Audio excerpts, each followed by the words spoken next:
Good morning, everybody. It is Monday and the weather is absolutely gorgeous. I hope you had a great weekend. This is Craig with Integrated Physical Therapy, and today I'm going to show you how to open up this thoracic spine a little bit. And also, if you have one of those Dowager's hump or a hump that sits in the back of your neck and shoulders here, I'm going to show you how to work on that a little bit and how to get rid of it even. But before we get into that video, please subscribe to our YouTube channel at Integrated Physical Therapy. Click that bell and make sure that you're able to receive all the new videos that we're sending your way each week. So sometimes what happens is after sitting over a period of time at a desk, whether it's in bad, poor posture or just playing video games or on our phone, a lot of texting, posture is not a position, it's something that our body gets used to over a period of time. What will end up happening is the spine will curve forward, the shoulders will round forward, and these muscles down and through here called the lats will get very, very tight.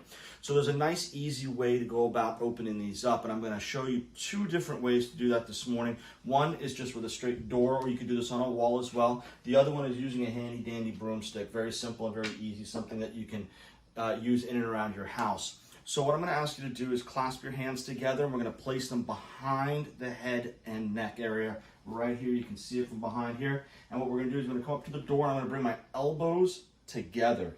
So what I'm going to do is bring my elbows to the door first, and then I'm going to slide my elbows up as I arch through the mid-back.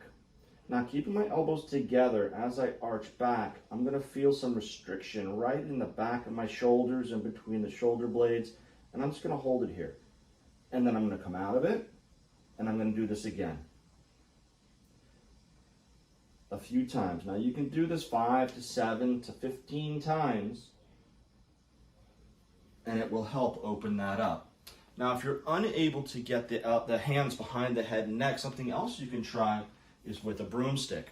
And a broomstick's pretty easy, and what we're going to do with it is we're going to hold it with an underhand grip. And we're going to bring it as wide or as close together as we can. The closer together that we have it, the more difficult the actual exercise becomes. So, same rules, elbows on, and now what I can do is I can extend my elbows just a little bit more. And as I get into this position, I bring the broomstick down towards my back. And then I release. And if I can get a little closer, that'd be great.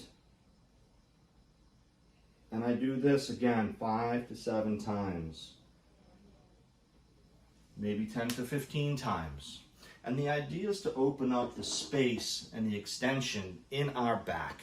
We want to be able to achieve different types of posture, whether it's flexion, extension, or rotation, and this is what makes our spine healthy. I hope this was a quick tip to help you get through an unbelievably gorgeous Monday. Don't forget to subscribe to Integrated Physical Therapy and click that bell. Have an amazing day. Talk to you guys soon.